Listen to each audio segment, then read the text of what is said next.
텐션이 높더라. 말이 진짜 많아요. 그니까 무슨 밥 먹는 내내 말을 해 남자들끼리. 뭘 그렇게 할 말이 많냐 남자애들이. 얼령질을 근데 걔도 쌤을 알아봤으면요? 못 알아봤대, 못 알아봤대. 못 알아봤겠지. 나 어떻게 알아 얼굴 보고. 왜 안 와 여기? 내가 뭐 명찰 달고 다니는 것도 아니고 앞으로 달고 다니까 뭐 티를 하나 제작하겠어. 옷장님 이래서 입고 다닐래? 쌤왜 그거 안 해요? 뭐? 그러니까요. 하기로 했잖아요. 우리 이탈. 어? 그러게 고릴라 고릴라 알아서 잘. 해요. 그거 진짜 해줄까? 은서야? 네. 중간고사 끝나고 바로 하자. 뭐 할까 이번에 여름인데 뭐 해줄까? 아니 여름에 진짜 여름이네. 여름에 뭐가 있어요? 여름까지는 아니지 5월이니까. 초 엘사야. 그렇지 안 줘. 여름에 한쪽 말고 슬러시 기계 놔주세요. 같은 소리 하지 마. 아, 나왔어요. 싫었는데? 오면 된다고. 그런데? 펜 같은 거 그 펜? 펜 나눠주고 펜. 아, 네 제트 스템. 야, 쓰레기냐? 모나미도 비싸 씨. 근데 이게 제일 좋아. 나머지 약간 쓰다 갑자기 안 나. 제트 스트림이 좋지. 좋은 거 누구나 다 알지.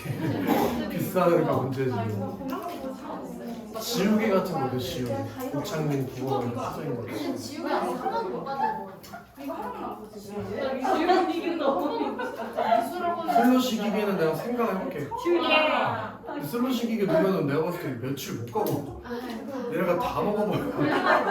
음료수 사다 끝날 것 같아. 또 계속 맛 바꿔달라고 난리치고. 저 한타가 좋은데요. 뭐 저 파인애플이 좋은데 이런. 아나 포도. 아나 오렌지. 야, 콜라 잼민이 같은 거 왜? 아, 친구들 데리고 와서 친구 얘들아 여기 학원에 슬러시 꽂아야 이러면서 계속 쳐먹고 안 봐도 보이는데 미래가. 고민해볼게. 뭐 슬러시 기계 자체는 비싼 게 아니니까 진짜 고민해볼게. 오케이. 확정. 오케이. 친구.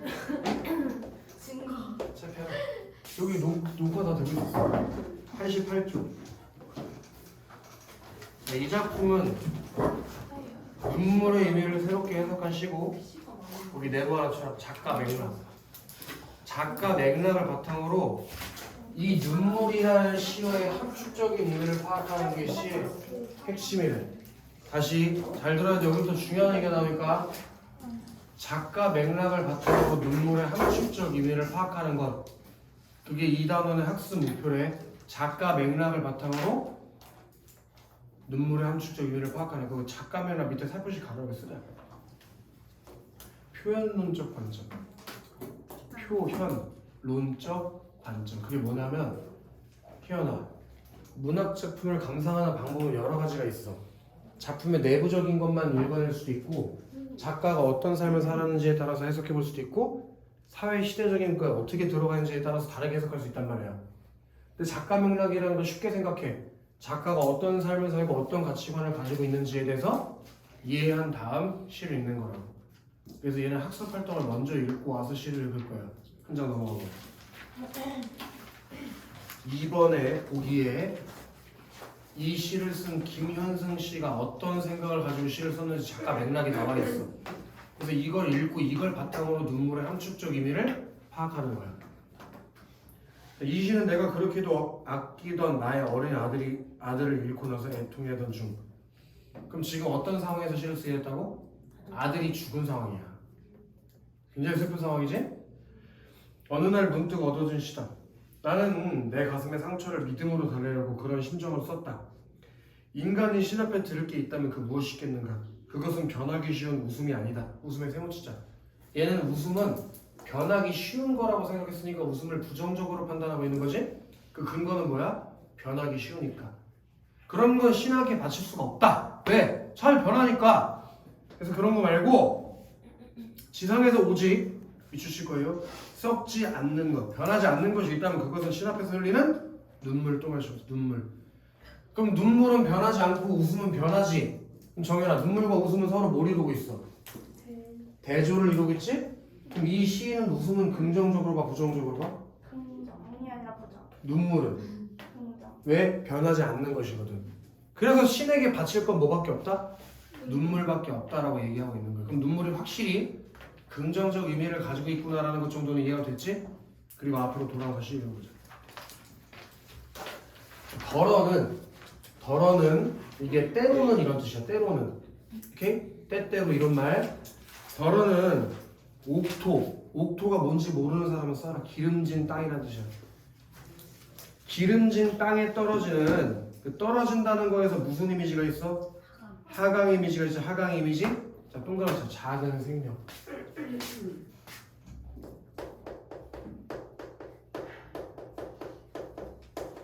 그리고 이고저에다 밑주실 거예요. 이고저. 작은 생명, 이고저.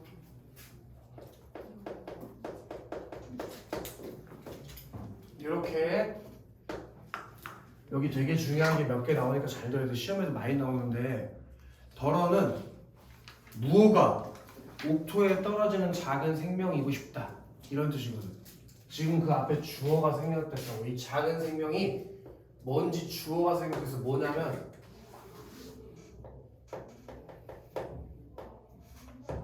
눈물이 기름진 땅에 떨어지는 작은 생명이고 싶다. 이 말이야. 그럼 여기서 이 작은 생명이라는 건 뭘 비유한 거? 눈물이라는 걸 비유한 거야. 그래서 동그라미 친 거야. 왜냐면 우리가 지금부터 동그라미 칠 건 전부 눈물이라고 관련된 거거든. 알겠어? 그럼 여기 이 작은 생명에는 눈물을 빗대고 있는 무슨 법이 써있냐? 은유법이 써있다는 걸 기억해야 돼. 이 작은 생명은 눈물을 비유한 거야. 오케이? 근데 효원아 이거 선생님 몇 번 얘기했던 건데 은유나 지규 같은 비유는 원관념과 보조관념 사이에서 어떤 점이 필요하다고 했니? 비슷한 점이 필요하다고 했지, 그치?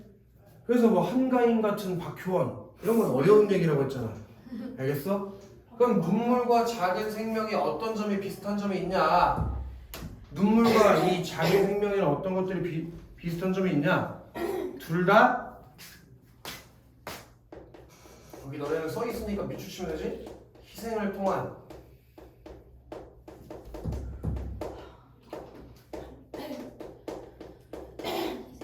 부활의 씨앗. 그러니까 이 눈물이 땅바닥에 떨어지면 거기서 작은 생명이 피어난다고. 그럼 부활의 씨앗을 가지고 있는 거라고. 이 눈물의 의미가. 오케이?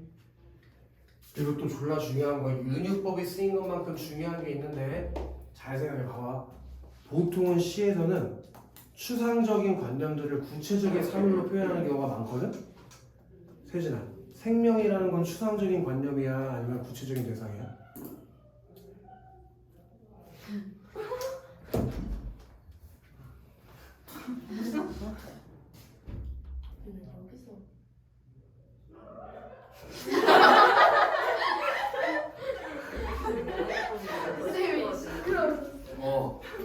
추상적인 관념은 이야, 아니면 구체적인 사물이야. 이 작은 생명이라는 게. 이게 추상적인 관념인데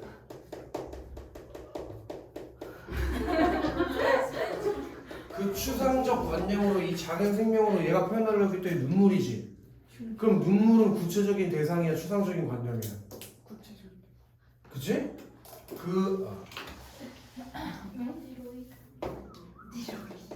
구체적 대상인 눈물을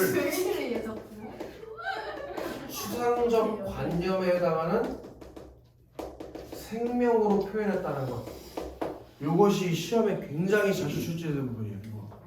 보편적으로는 시에서는 추상적인 관념을 표현하기 위해서 구체적인 대상을 활용하는 경우가 많아요. 예를 들면 동짓달 기나긴 밤처럼.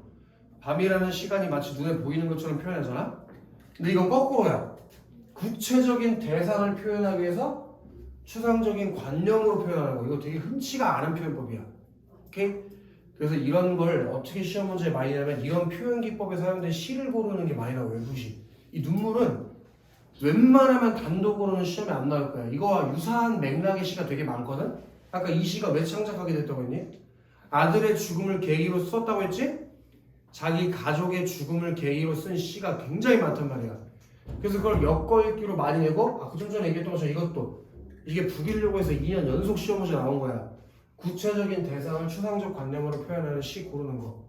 그리고 이런 똑같은 표현 기법이 쓰인 게 우리 교과서에 나오는 작품이 하나 있어. 이게 뭐냐면 꽃이라는 식이 있어. 꽃이 원래 표현하고 싶은 게 뭐냐면 만남의 뭐 관계를 맺는 거. 근데 그걸 꽃이라는 구체적인 대상으로 표현하는 거야. 만남이라는 거는 네? 김춘수의 꽃이가 뭐야? 닭꽃이 그게 아니야. 플라워 꽃. 김춘수의 꽃이라는 식 잘 모르겠으면 그냥 김춘수의 꽃 고르면서 다 물어. 그게 나올 거야. 그거 몰라? 내가 너의 이름을 불러주기 전에 너는 하나의 몸짓에 지나지 않았다. 내가 너의 이름을 불러준 후에 너는 꽃이 되었다 이거요. 그 시가 여기랑 같이 엮어서 많이 나와. 들으면 좀 있어? 자, 그다음에 거기 비추셔야 돼. 이고저의 화자의 태도가 드러나. 어떤 태도냐? 그렇게 되고 싶은 소망적 태도가 드러난다는 거 알아줘야 돼. 그렇게 얘가 뭐가 되고 싶다고? 희생을 통한 부활의 씨앗이 되고 싶다. 그럼 눈물 같은 존재가 되고 싶다 이거요. 얘가 이해됐어? 일단 다시 한번 얘기해주면 거기 떨어지는 무슨 이미지가 있다는 거 꼭 알아줘야 돼. 하강의 이미지가 있다는 거 기억해줘야 돼. 자, 흠금티 있지? 흠금티. 걔한테 한 방에 세모로 가보자. 흠금티. 흠도 금도 티도 가지 않은 나의 전체는 오직 이뿐. 그 이뿐. 이에다가 동그라미 이. 여기서 이는 뭘 말하는 걸까? 눈물을 말하는 거야. 눈물. 그러니까 내 눈물은 흠도 금도 티도 가지 않은 거야. 흠도 없고 금도 안 가고 티도 없는 어떤 모습? 순수하고 순결한 존재다 이거야. 나의 눈물은. 지금 이 견에서 눈물의 이미지를 만들어주고 있는 거야. 내 눈물에는 흠, 금, 티 같은 거 없어. 그리고 바로 요 눈물이 나의 뭐래? 나의 전체를, 나의 모든 것이래잖아.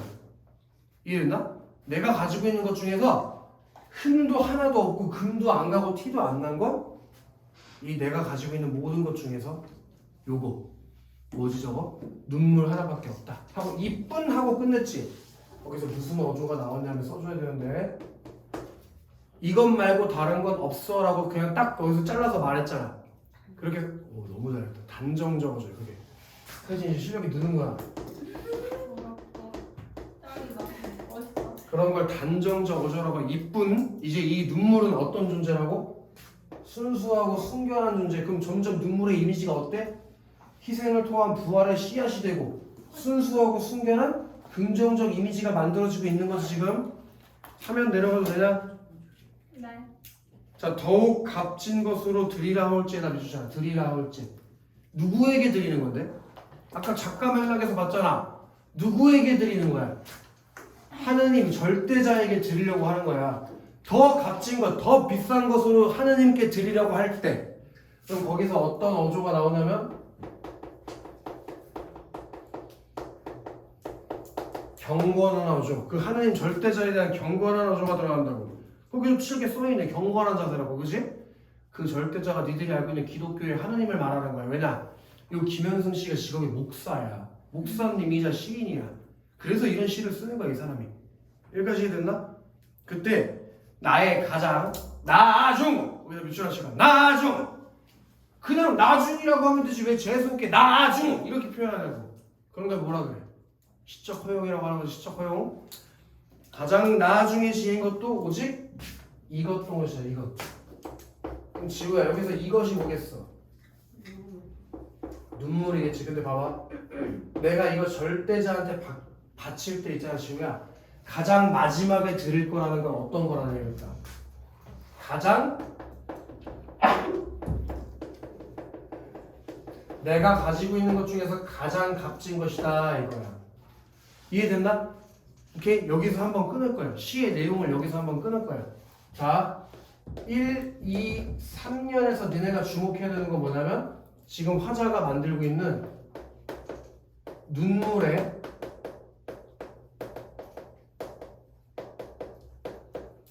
함축적 의미가 뭔지가 여기서 이렇게 뭐 정리가 돼 있어야 돼.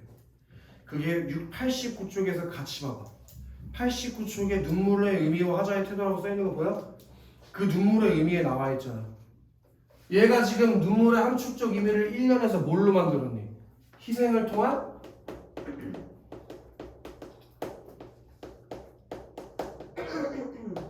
부활의 씨앗이라는 긍정적 의미 하나 만들었지?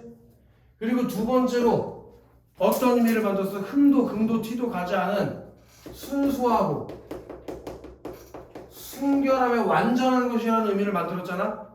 그리고 3년에서 내가 하느님에게 바칠 때 가장 마지막까지 아꼈다 들을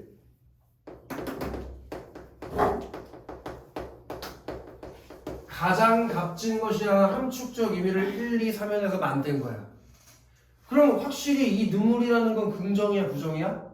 긍정적 의미를 지니고 있구나. 화자가 이 눈물이라는 것을 긍정적으로 바라보고 있구나라는 걸 알 수가 있는 거지. 왜냐면 일반적으로 정해줘도 내가 눈물 나게 해줄 거야. 그럼 너 좋은 거야, 나쁜 거야? 나쁜 거. 일반적으로는 눈물이 부정적인 의미로 쓰이는 게 많지만 이 시에서는 눈물을 긍정적인 의미로 형성해주고 있다 이거예요. 그래서 이해됐나? 그래서 거기다 밑줄 박아야 될 것 같아. 화자의 태도, 눈물을 순수하고 가장 값진 것으로 여기며 긍정적으로 인식하고 있다. 여기까지 이해되나? 그래서 우리 그 들이라 하울제 있잖아. 그게 문제 풀다 보면 가끔 기도조 어조라고 하는 경우가 있거든. 기도조 어조랑 경건한 어조랑 똑같은 거야. 기도조 어조랑 경건한 어조. 됐니? 자, 이제부터 진짜야. 1, 2, 3연은 개 쉬운 거. 4, 5연이 진짜야. 이 시를 이해하는데 진짜는 4, 5연이야. 자, 4연부터 이제 좀 세밀하게 들어가죠. 4연부터. 자, 아름다운 나무의 꽃이 시듦을 보시고. 친구들.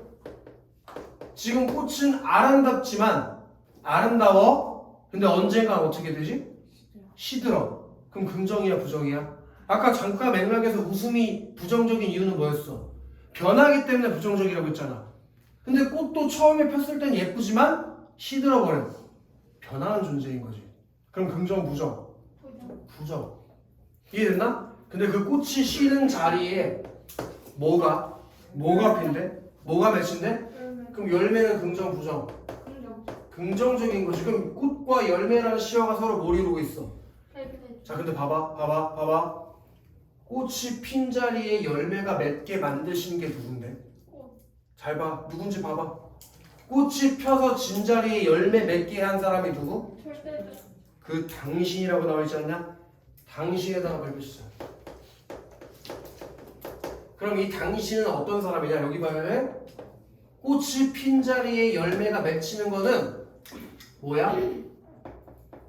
자연의 섭리야. 이건 무조건 일어날 수밖에 없는 거. 그 당신, 즉 내가 이 눈물을 바치려고 하는 절대자, 너가 나의 웃음 만드신 후에, 나의 웃음을 만드신 후에 새로이 눈물을 지어 주시나. 즉 꽃이 진 자리에 열매가 맺히는 것처럼 네가 나에게 웃음을 준 이후에 눈물을 만들어 준 거구나. 그럼 여기서 웃음이라는 건 뭘까? 아들이 살아있었을 때의 삶의 기쁨 같은 거겠지. 그치? 근데 내가 아들이 죽었기 때문에 뭘 흘렸을까? 눈물을 흘리게 되는데 그건 뭐라고? 꽃이 진 자리에 열매가 맺히는 것과 같은 자연의 섭리다. 그러니까 나 이거 부정적으로 맨날 슬퍼하지 않고 이렇게 내 아들이 죽은 건 하느님께서 데려가신 거구나 라고 아들의 죽음의 슬픔을 종교적인 믿음을 통해서 뭐 하려고 하는 거야? 극복하려는 태도를 보이고 있는 거라고.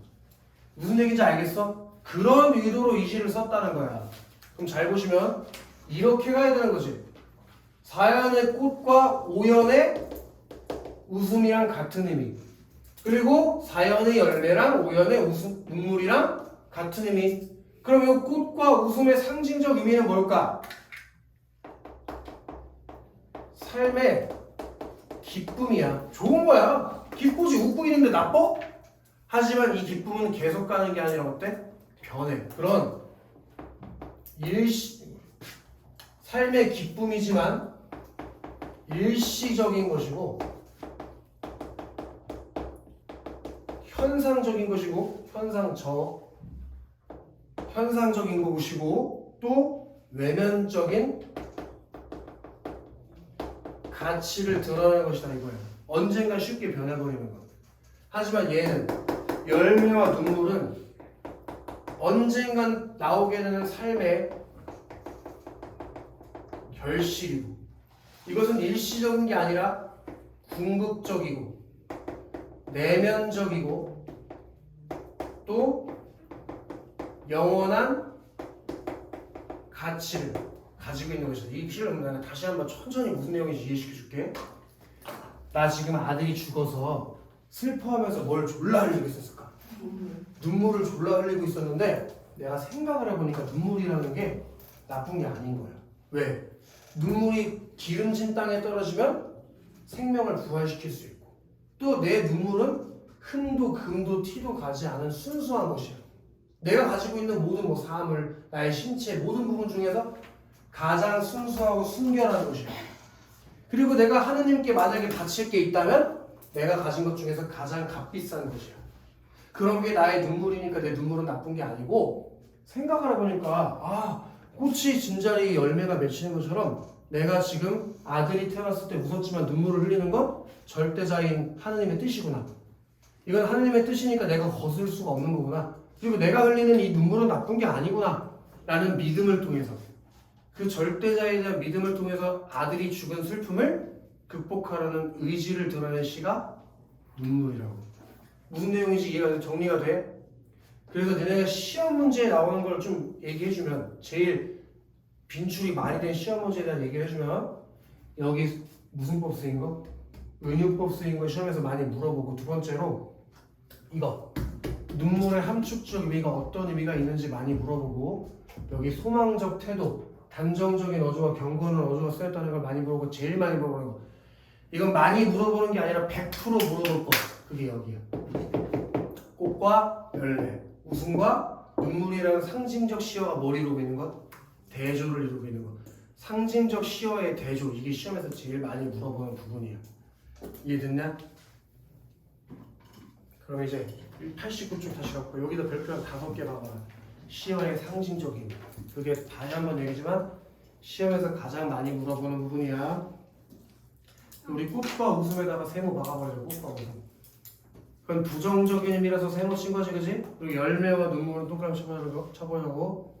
그때 지우야 꽃 웃음 읽어봐라. 삶의 기쁨, 이기적인 것, 환경적, 내면적 가치. 그리고 저기야 정연아 열매와 눈물. 삶의 결실, 영원한 것, 궁극적 내면적 가치. 그런 것들이라는 거야. 그게 뭐 돼 있다고? 대조를 이루고 있다는 걸 반드시 기억해야 돼. 대조의 효과는 뭐야, 세진? 강조. 그치, 뭘 강조하겠어? 그 눈물의 의미를 강조하는 거겠지. 눈물의 긍정적 의미를. 이해돼서 세진? 그 다음에 작가 맥락은 별표 한 3개 정도 박아보자고. 우정, 창작 동기 한번 해보면. 작가가 어린 아들을 잃고 애통의 사건 중 가슴의 상처를 믿음을 달래기 위한 마음에서 시했습니다.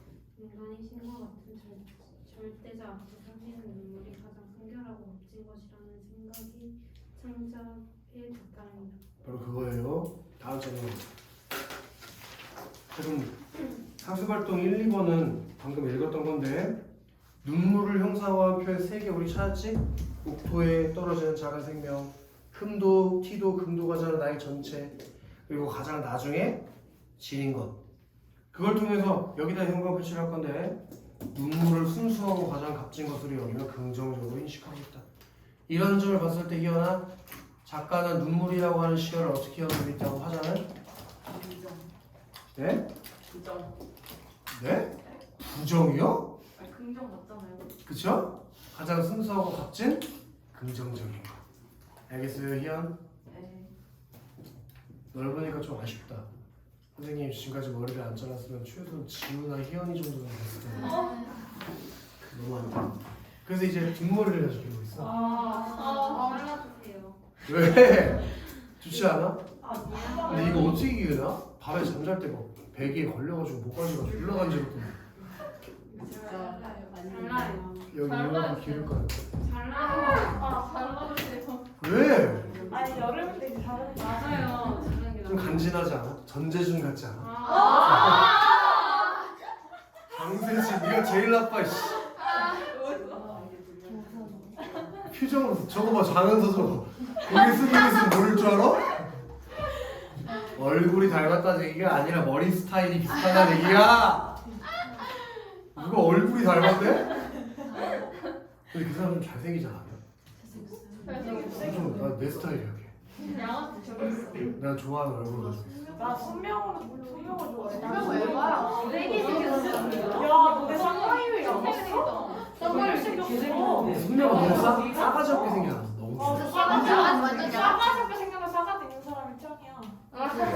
아니 너 모르잖아 걔. 알아? 그냥 얼굴만 보고 판단하는 거지.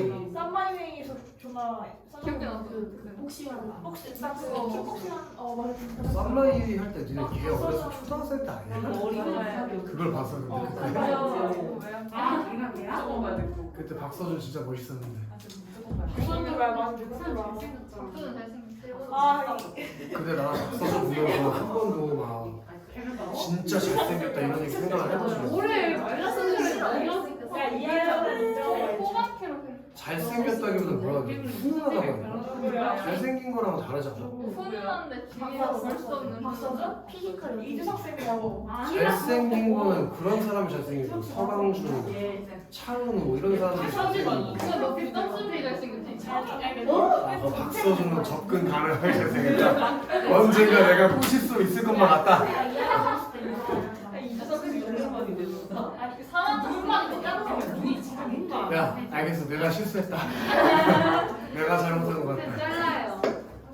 안돼 전재준처럼 하면 좋을 것 같아. 결혼식장 들어갈 때도 전재준처럼 이렇게 싫어.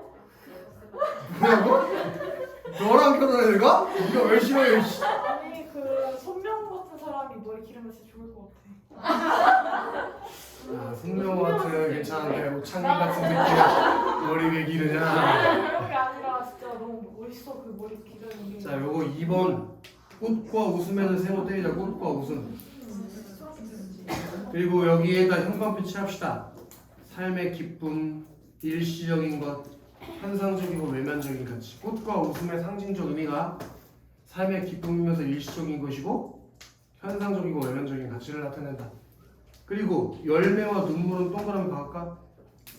걔네들은 삶의 결심에 영원하고 궁극적이고 외면적인 가치를 나타낸다. 지우야. 그래가지고 이 꽃 웃음과 열매와 눈물은 뭘 이루고 있다고? 그걸 통해서 눈물의 의미를 강조하는 거라고 했어. 자 그러면 이거 2번 있지 아까 보기 읽은 거 별표 5개 박자. 왜냐? 바로 작년 쌍용고등학교 7번 문제로 출제됐다. 이 부분이. 나 그런 거 되게 많이 아는데 말을 안 해준 거야. 자 작가는 종교를 통해 아들을 잃은 슬픔을 달래려고 이 작품을 창작했다. 형광펜 한 개 칠게. 그러니까 이 작가가 이 시를 쓴 이유는 종교적 믿음을 통해 아들을 잃은 슬픔을 달래려고 했다. 그리고 위에 살포시 쓸래? 니네 이 시랑 완전히 유사한 시가 했거든? 너네 1학년 때 이거 했나? 제망매가라는 시가 있어. 제망매가. 향가야 향가. 우리 교과서에 있고 방학 때 했을 거야. 그치? 그 제망매가가 누이를 잃은 슬픔을 불교라는 종교를 통해서 극복하려고 했었지? 근데 이 시도 어때? 물론 아들이고 누이인 게 다르긴 하지만 혈육을 잃은 슬픔을 종교적으로 극복하려고 한다는 점이 같지. 그래서 이 김현성의 눈물이랑 제망매가랑 같이 묶어서 시험에 자주 출제가 돼. 그래서 알아달라는 거야. 제망매가 어이다이. 제망매가 매는 아이고 제는 어이라고. 알지? 제사 지낼 때 제. 자 그리고 화자는 눈물이 신에게 바칠 수 있는 순수하고 영원한 것이라고 말하며 눈물과 열매를 삶의 결실을 빗대고 있다. 따라서 이 작품은 자 여기부터 현관을 쳐야 된다. 종교적 믿음을 통해서 슬픔을 극복하고 슬픔을 통해 성숙할 수 있다는 내용을 전달하고 있다고 해석할 수 있다. 바로 이게 쌍용고 22년 7번 1번 선택지로 나왔었다는 거예요. 그 다음에 91쪽에 있는 눈물, 유리창 요거랑 이제 비교하는 거야. 비교. 그 방학 때 한번 했었던 유리창. 방학 때 가장 최근에 하실 거예요? 그래요. 기억이 안 나요.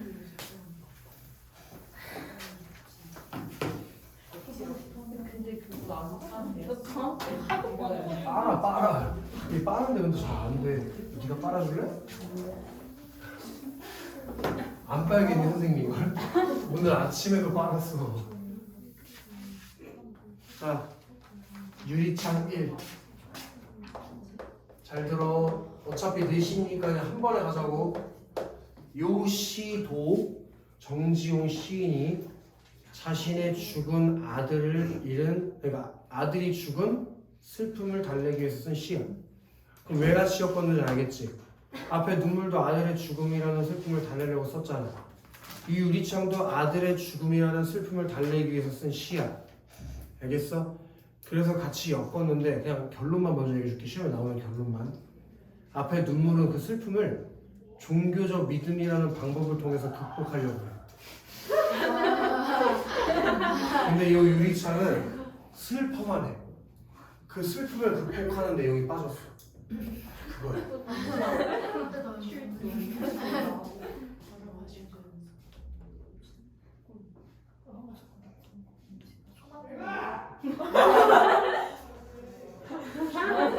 저한테 말에 있을 것 같아가지고.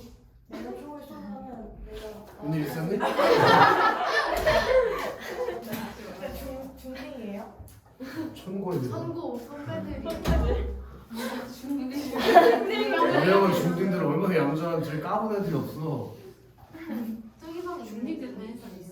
있지. 중1, 중2, 중3 다 있어. 귀여워. 중일도 알아요? 무시해. 어? 불타고 1학년.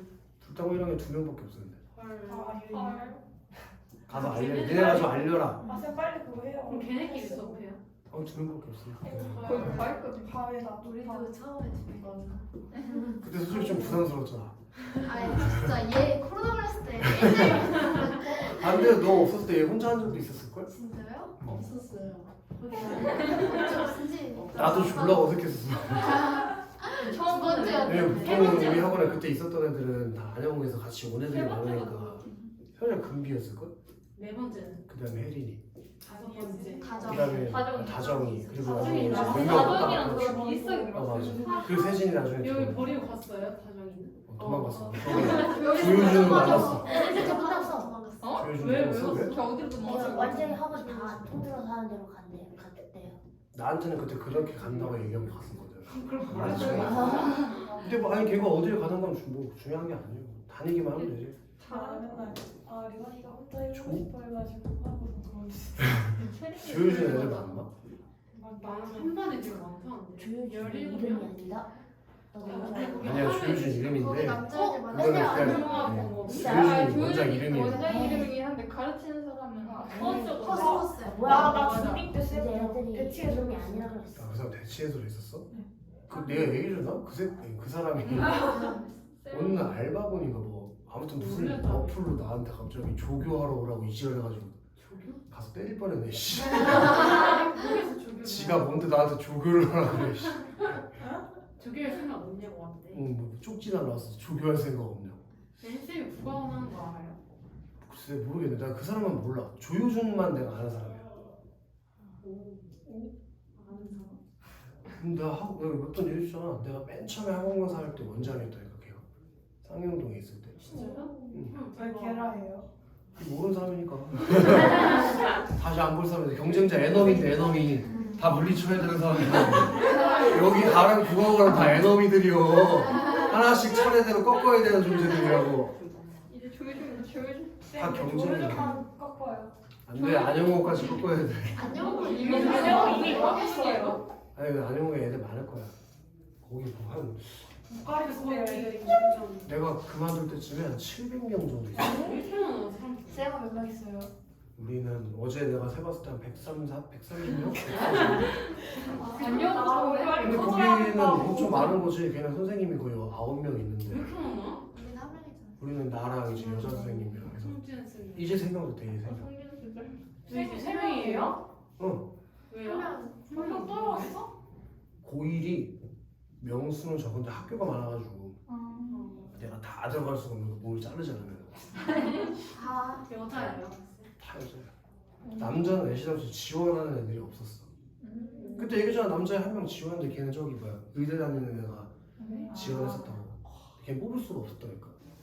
왜요? 이들은 왜요? 해볼 수 없어요. 자기는 똑똑한데 그걸 가르치는 거는 또 다른 얘기잖아. 아 그러네. 그래서 그 만약에 얘가 학원 강사를 계속 할 생각이라면 내가 가르쳐서 쓰겠지만은 의대 다니는 애가 뭘 학원 강사 하겠어? 아니 과학도 아니고 그거를 외우다가 아 걔는 원래 문과 출신인데 현역 때 고려대학교 정치외교학과를 갔대. 근데 한 1, 2년 다니다가 저 군대 갔는데 뭔가 자기는 문과는 미래가 없을 거라 생각했대. 그래서 군대에서 다시 이제 재수를 한 거야. 군대 가서. 진짜 잘 그래서 수능 봐가지고 원래 자기는 원래 한의대를 가려고 했었대. 보통 문과에서 편성할 때 한의대를 많이 가. 한의대가 수학은 미적이 아니라 학통을 보거든. 그래서 한의대 많이 가는데 생각보다 수능을 잘 봤나 봐. 그래서 여기 순천한테 의대를 붙었대. 원래 서울 사람인데. 풀어주고 알바하러 온 거지 어떻게 보면 쉽게 얘기하면. 그래서 한국과 했는데 남자생 있으면 표가 좋잖아. 막대할 수 있고. 그럼 이번에 들어온 쌤은 어떤 거 전공이 다 9억이에요. 공부도 잘했어. 서울에 있는 뭐 이름은 말해줄 수 없지만 좋은 학교를 나왔어. 너네는 못 가는 학교. 풍경 거의 그 급이야. 어쨌든 큰일 났다. 야 10분밖에 안 남았다. 야 유리에다가 별표 쳐라. 자, 이거는 서답형 문제로 출제됐었는데 이것만 설명해주고 오늘 끝내줄게. 진짜 중요한 거거든. 이 유리가